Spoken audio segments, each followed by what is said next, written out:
Et est-ce que vous avez des souvenirs de votre enfance? Très peu, Très peu. oui. On dit que les enfants heureux n'ont pas d'histoire. Je suis même parfois inquiète parce que mes premiers souvenirs remontent à l'âge de 8 ans, pas avant. Et Je me souviens de moments très particuliers, j'ai quelques flashs. Je me souviens des moments plutôt douloureux, alors notamment des déménagements. Mon père déménageait souvent et je me rappelle des maisons que je quittais toujours avec beaucoup de tristesse. Bon, on vous l'a peut-être déjà dit, mais ma mère a eu 9 enfants qu'elle a élevés de manière difficile pendant la guerre et après. Et ça, c'est quelque chose actuellement qui me semble extraordinaire. Je suis débordée avec 3 enfants et je me demande comment on a pu faire ceci alors qu'il n'y avait pas de robot ménager, pas de... Alors ça a beaucoup changé. Je trouve que le rythme de vie a beaucoup changé par contre. Et que si on a une vie, nous, plus facile, peut-être sur le plan matériel, je crois que au niveau de l'avenir des enfants, de leur éducation même, c'est beaucoup plus difficile qu'autrefois. Et est-ce que la vie en famille a beaucoup changé depuis que vous-même vous étiez jeune? J'ai connu une structure familiale très forte. Je suis la dernière de 9 enfants et je crois que la valeur familiale était pour mes parents la valeur centrale de leur vie. Et j'essaye, ce sont des valeurs auxquelles je crois moi aussi, et j'essaye de répercuter ça dans ma famille. Donc j'essaye d'avoir une certaine continuité avec ce que j'ai connu étant enfant. Non, il n'y a pas de changement majeur.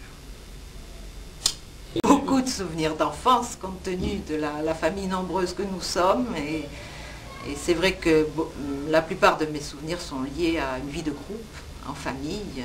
On s'est beaucoup éduqués les uns par les autres. Ce sont des souvenirs comme ceux qui se vivent à la génération suivante, hein, où les jeunes, pendant les vacances, font des cabanes, font des maisons, partent à la conquête, font des jeux de piste, font en fait toute la vie en bande de jeunes qui laissent d'excellents souvenirs et qui posent les bases, je crois, d'un équilibre personnel que l'on retrouve ensuite dans l'enseignement, pour faire de l'enseignement. Voilà. Oui, ça a changé, oui. Ça a changé parce qu'on a une famille moins nombreuse que moi quand j'étais jeune. Que moi, par exemple, je passais beaucoup de temps à l'école quand j'étais jeune. De 8h du matin à 7h du soir, j'étais à l'école. 8h30, 7h. Toute la journée, les demi-pensions et études. Et là, mes enfants, c'est pas ça du tout. Et maintenant, je pense que les parents ont une notion différente de l'éducation et d'être avec leurs enfants. Est-ce que la vie a beaucoup changé depuis que vous étiez jeune? Bon, elle a, comment dire, complètement basculé, oui. Et comment? Qu'est-ce qui a changé? Eh bien, beaucoup de valeurs se sont écroulées, en particulier les valeurs familiales, les valeurs religieuses.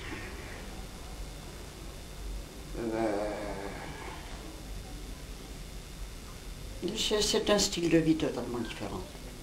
Et est-ce que vous avez des souvenirs ou un souvenir particulièrement cher de votre enfance, de votre jeunesse?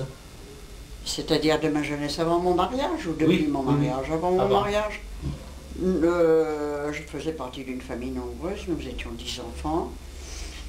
Je garde surtout des souvenirs extraordinaires de vacances, parce que nous étions réunis tous, les cousins, et nous étions 43, je crois, dans la même maison. Ma grand-mère nous recevait et nous passions des vacances extraordinaires. J'avais 4 ans. J'avais 4 ans, je ne me souviens pas du tout des événements relativement politiques qui ont accompagné la fin de la guerre. Par contre, j'ai souvenir de ce magnifique feu d'artifice qui avait eu lieu à Paris et qui était pour moi un émerveillement. J'ai aussi souvenir dans ma petite enfance de la première orange que j'ai mangée qui m'a été donnée par un soldat américain dans un train.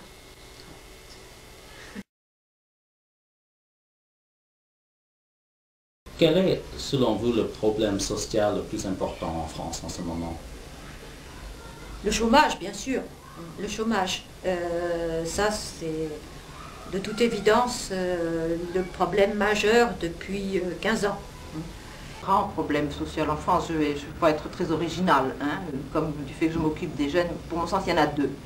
Hein, il y a le problème du travail, du chômage, hein, qui est un gros problème parce que ça enlève toute motivation aux jeunes pour croire à l'avenir. Hein, quand on entend parler tout le temps de il n'y a pas de métier, il n'y a pas de place, il n'y a pas de... Bon, pour eux dans la société, ça ne les motive pas pour se former, ça c'est un premier problème. Deuxième problème aussi pour côtoyer des jeunes, qui me paraît à l'heure actuelle très important, c'est le problème du sida et de l'amour, si vous voulez.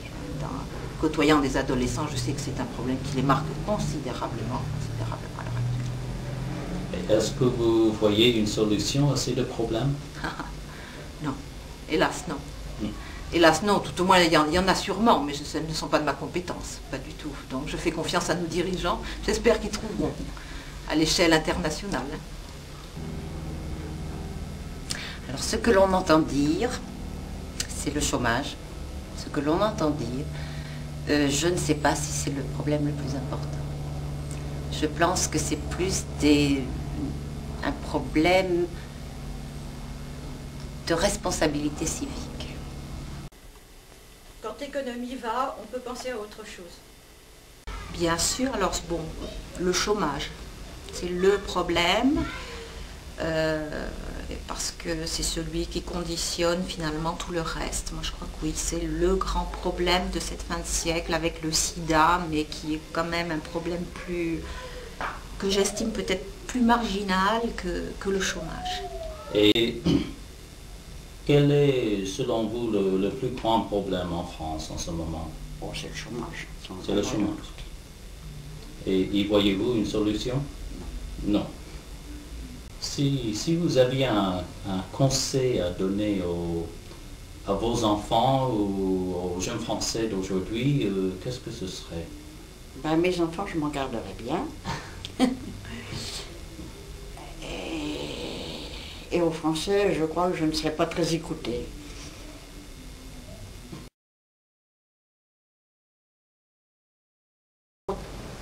Tenter d'expliquer tous les maux de la France par la présence des immigrés, c'est le plus simple évidemment.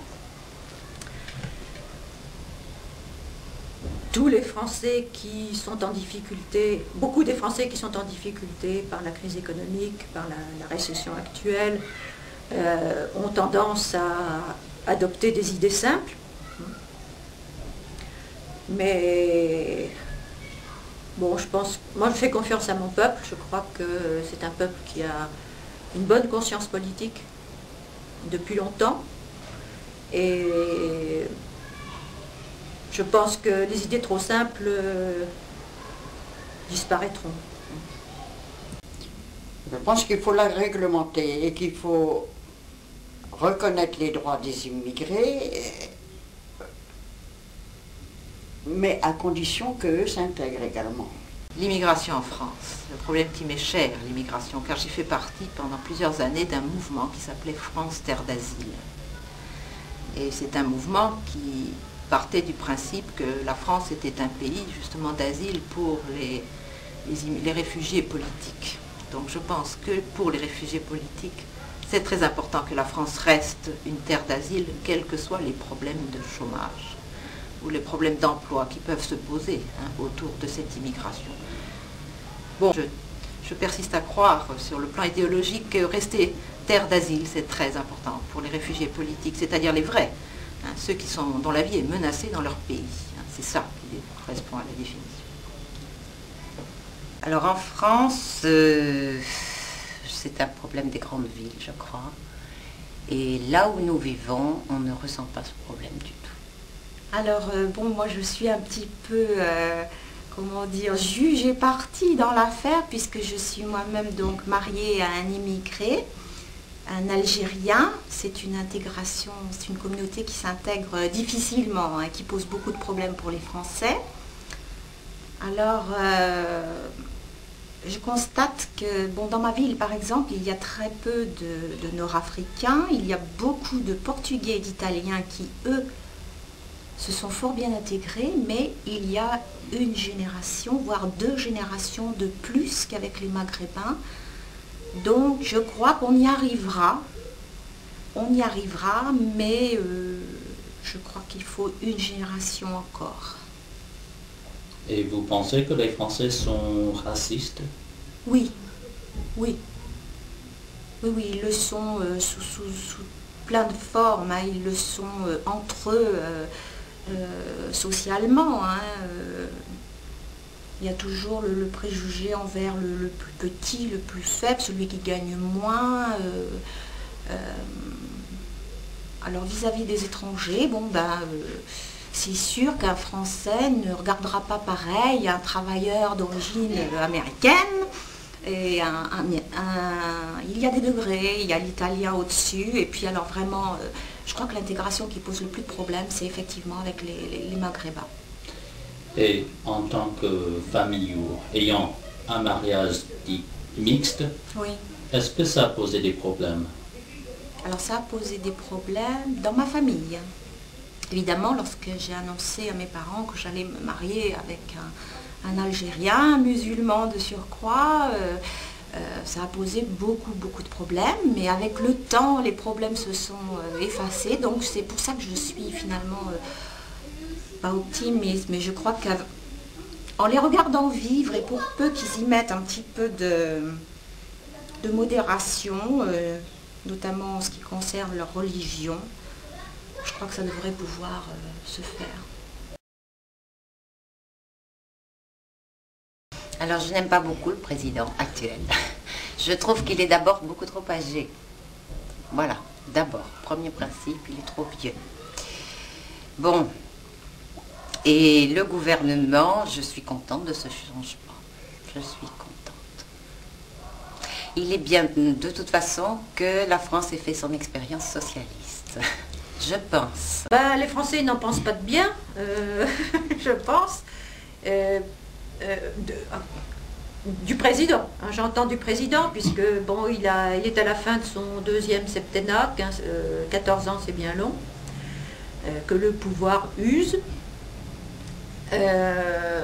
Donc les élections de mars dernier ont été un désaveu au gouvernement précédent, au président, et aussi à la crise économique.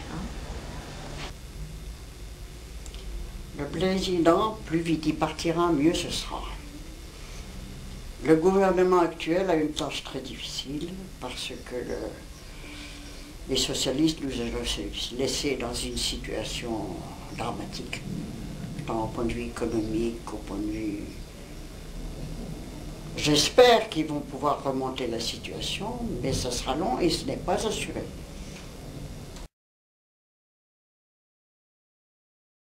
Et les jeunes aujourd'hui, est-ce qu'ils ont beaucoup changé? Oh, le jour et la nuit. et comment?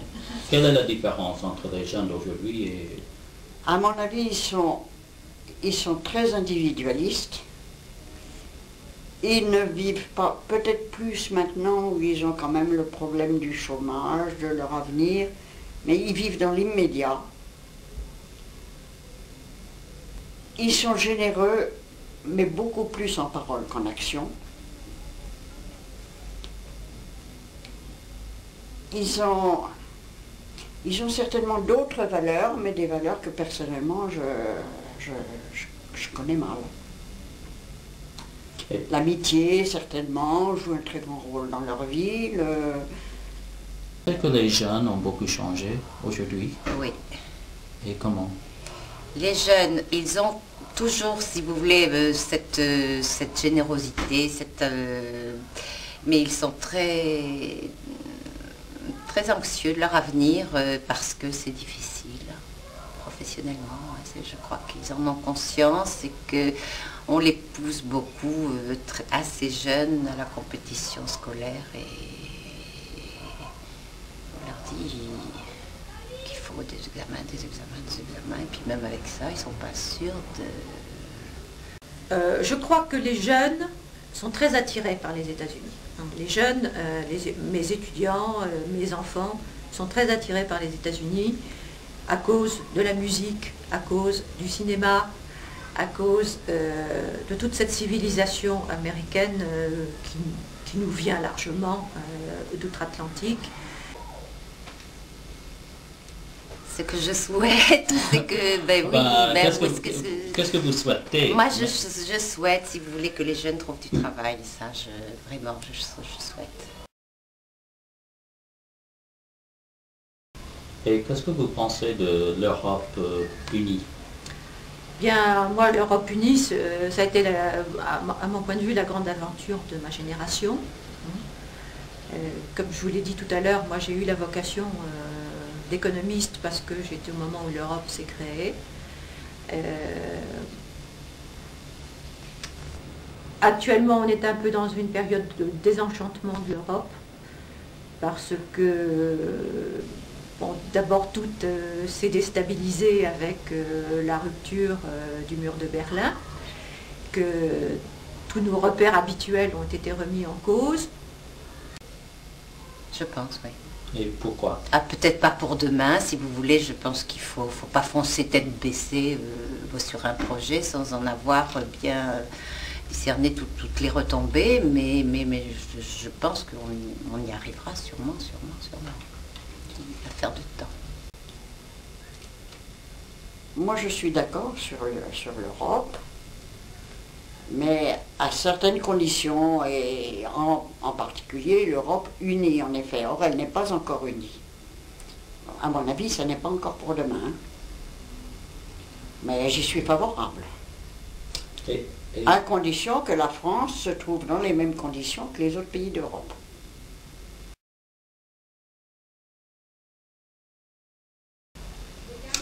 Est-ce que, une bonne question, c'est une bonne question pour une mère de famille, est-ce que vous vous considérez féministe? Oui, tout à fait, mais pas au sens militante, féministe. Je trouve ça, bon, heureusement qu'elles ont fait ça pour nous, mais moi je ne me sens pas l'âme d'une militante féministe, mais bon, je trouve par exemple tout à fait normal qu'à travail égal, un homme et une femme touchent la même chose. Maintenant, les féministes ultra, je trouve ça aussi ridicule que les machistes. Je ne veux pas me bagarrer pour prendre la place de l'homme. Je n'apprécie pas tout, parce que pour moi, la femme n'est pas l'égale de l'homme, elle est complémentaire. Il faut un homme et une femme pour faire un homme réel. Et je trouve que chacun doit rester à sa place, que les valeurs de la femme ne sont pas les valeurs de l'homme. Mais par contre, certains droits, tout à fait d'accord, le droit de vote des femmes, le droit de...